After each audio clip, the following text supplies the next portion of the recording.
नमस्कार दोस्तों, मैं ओम प्रकाश अवसर। ये जो देख रहे हैं मेरे पीछे जाएंगे तो आपको मशरूम उत्पादन केंद्र मिलेगा। नाम है राज मशरूम किसान निदान क्लब, ग्राम पटियापाली बसना।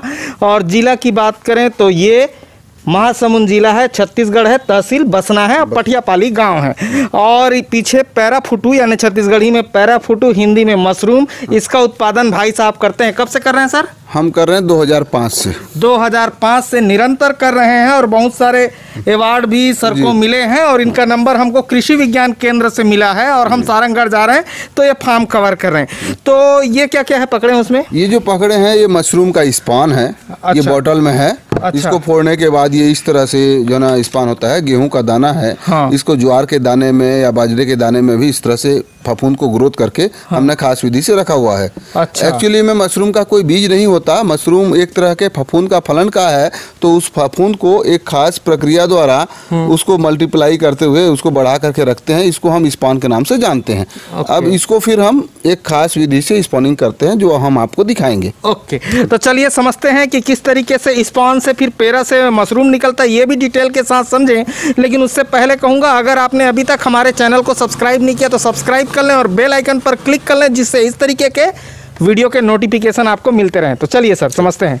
हाँ, ये इसको ये कैसे? बॉटल है, इसमें कार्टन लगा हुआ है। हाँ। इस कार्टन को ऐसा निकाल लिए और ये हथौड़ी से इसके पिछले हिस्से पर हथौड़ी मारेंगे। हाँ। तो इस तरह से ये टूट जाएगा। अच्छा। ये टूटने के बाद में इसमें जो कांच चिपका हुआ है उस कार्टन की सहायता से इस कांच को निकाल दिया हमने। अच्छा। ताकि ये हाथ में मत लगे। अच्छा। आप चाहें तो इसको किसी भी तार की सहायता से भी निकाल सकते हैं, पर समय बचाने के लिए हमने इस तरह से इसको फोड़ करके निकाल दिया। इसमें चिपके हुए कांच के टुकड़े को इस कार्टन की सहायता से हमने अलग कर दिया। अच्छा। ये आपका स्पॉन लगाने के लिए तैयार है। तैयार।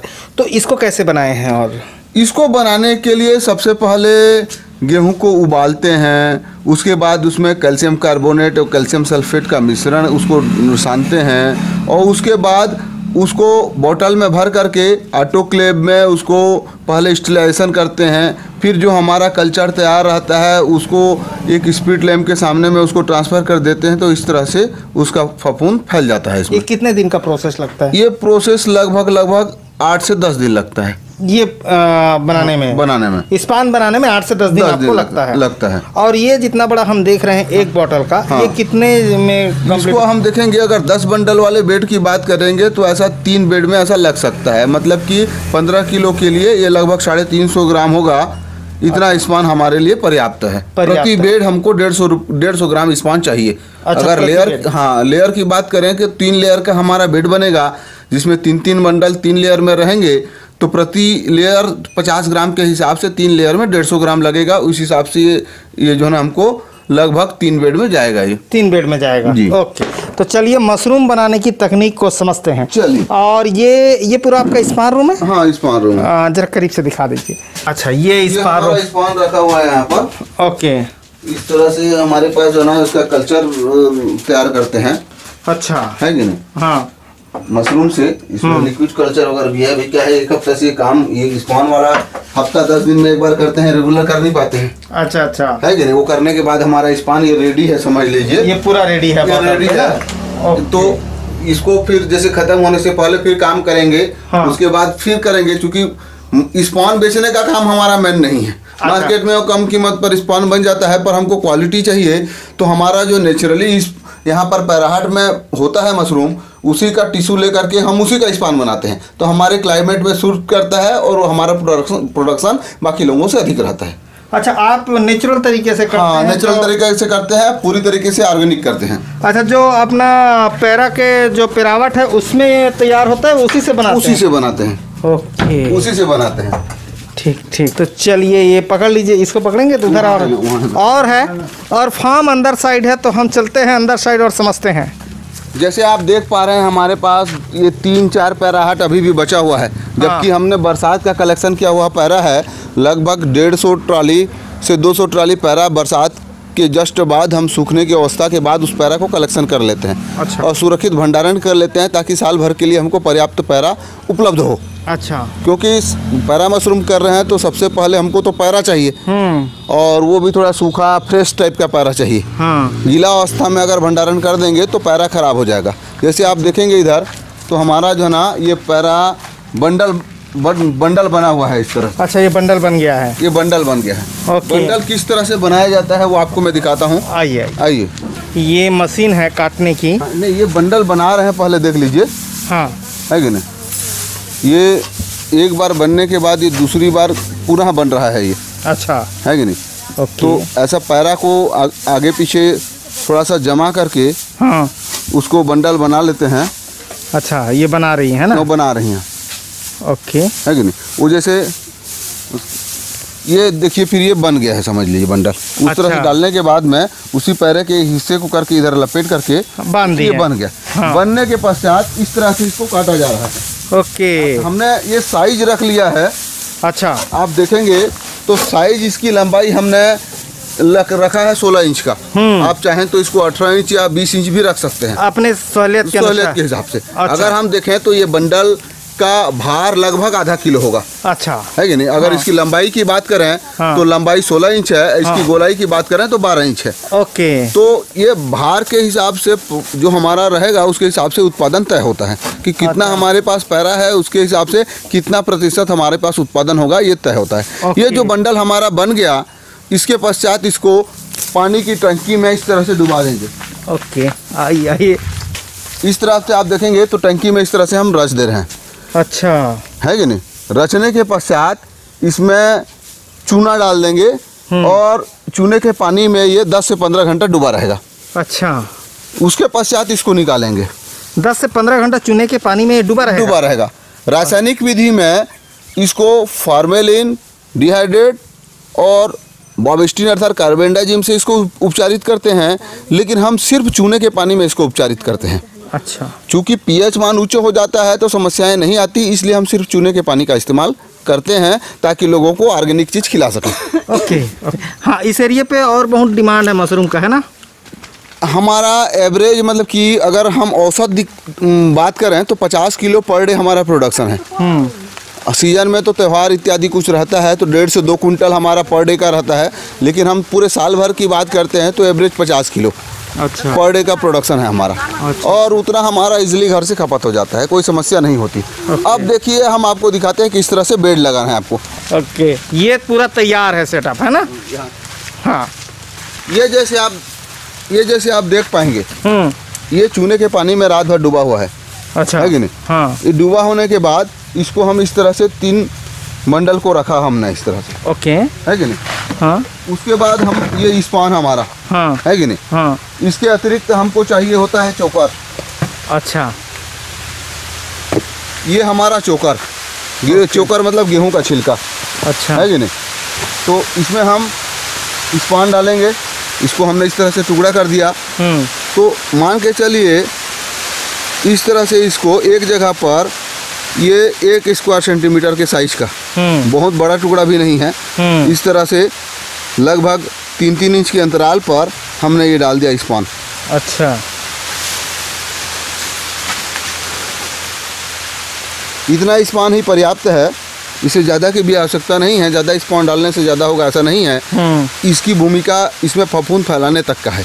अच्छा। इसके सपोर्ट के लिए क्योंकि इसमें प्रोटीन की मात्रा उतनी अधिक नहीं होती, तो ये हमारा गेहूं का छिलका जिसको हम चोकर बोलते हैं, इसमें आप बेसन मिला सकते हैं, मक्का का पाउडर मिला सकते हैं, सोयाबीन का पाउडर मिला सकते हैं या धान का कोढ़ा भी मिला सकते हैं।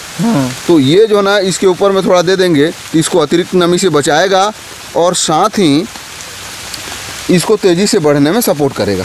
इस तरह से हमने 3 बंडल यहाँ पर डाल दिया। इसके पास आप 3 बंडल उसके विपरीत दिशा में इस प्रकार हमारा ये 3 बंडल हमने इस तरह से डाल दिया। ओके। अब इसमें हमने स्पान उसी तरीके से ये डाल रहे हैं।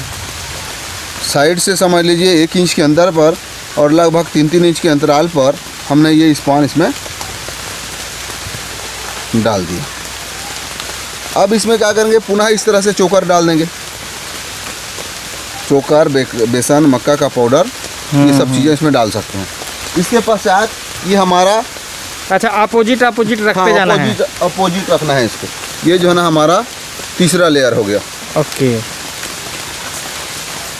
ये 3 परतों में हमको स्पॉनिंग करना है। उसके बाद एक बंडल को खोल देना है। ये हमने अभी तक के देखेंगे तो हमने बीच में नहीं डाला था स्पॉन, हाँ, पर इस लेयर में हम इसमें बीच में भी डाल रहे हैं, क्योंकि इसमें बीच में भी निकलने के लिए जगह हो जाता है। ओके, इस तरह से हमने 3 परतों में स्पॉन डाला। हाँ, इस तरीक़े से इसमें हमने चोकर डाल दिया। उसके पश्चात एक बंडल हमने इसमें जो गांठ लगा हुआ है इसको हम खोल देंगे। ओके, इस तरह से खोलने के पश्चात इसके ऊपर में विपरीत दिशा में इसको फैला देंगे।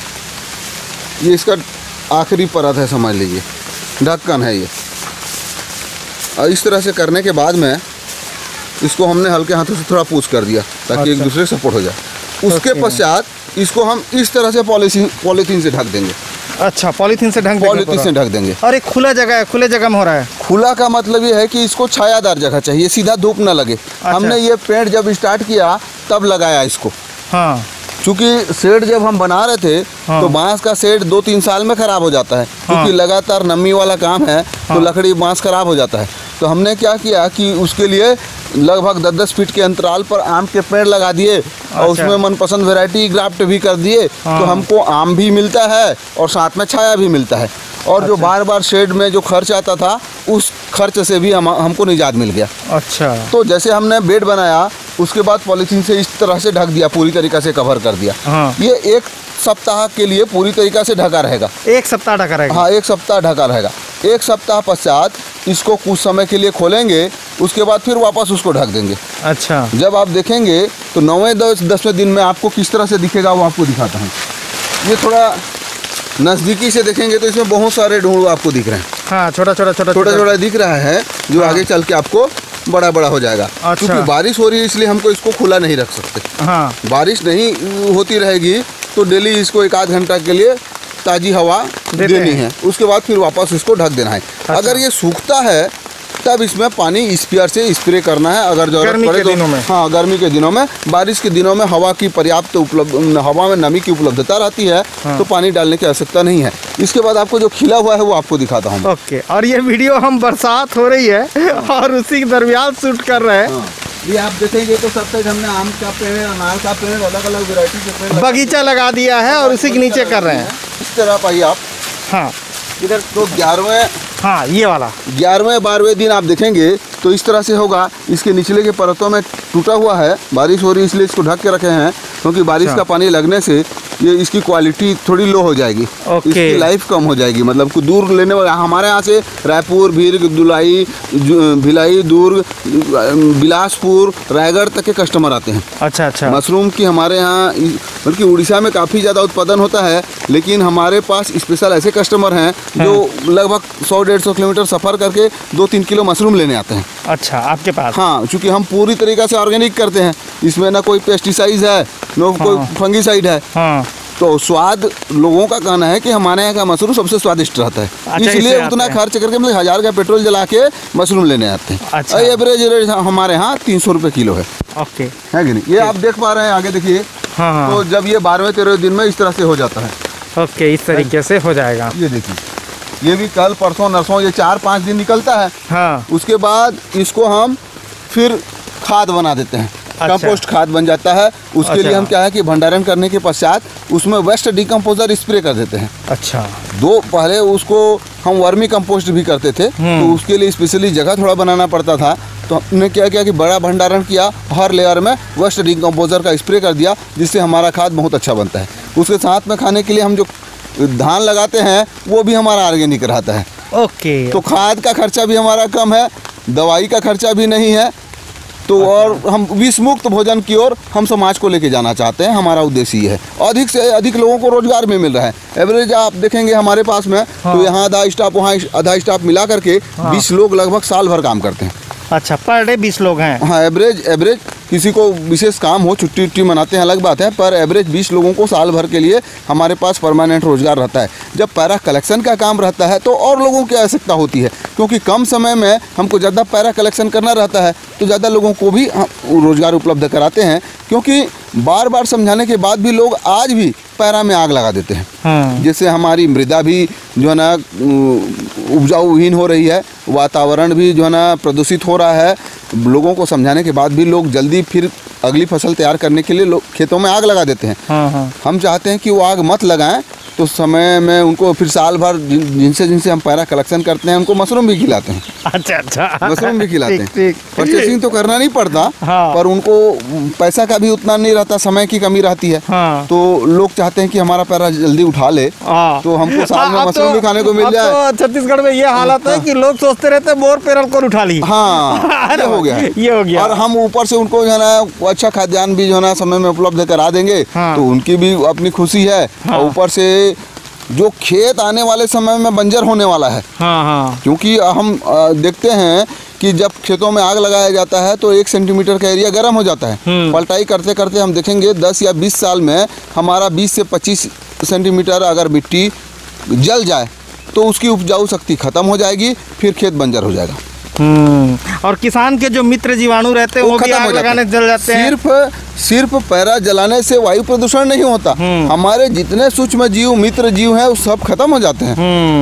उसकी उपजाऊ शक्ति खत्म हो रही है दिनों दिनों। इसलिए आप देखेंगे कि रासायनिक खाद का उपयोग करने वाले और खेतों को आग लगाने वाले हर साल उनको कृषि की लागत बढ़ रही है। तो ये किसान भी कर सकता है, जिसका खुद का है वो भी कर सकता है, कोई भी कर सकता है। इसको जो करने की विधि है उसको थोड़ा समझने की आवश्यकता है, क्योंकि इसका अपना जीवन चक्र है और ये 15 दिन की फसल है। तो कम समय में होने वाली फसल को थोड़ा देख रेख ज्यादा की आवश्यकता होती है।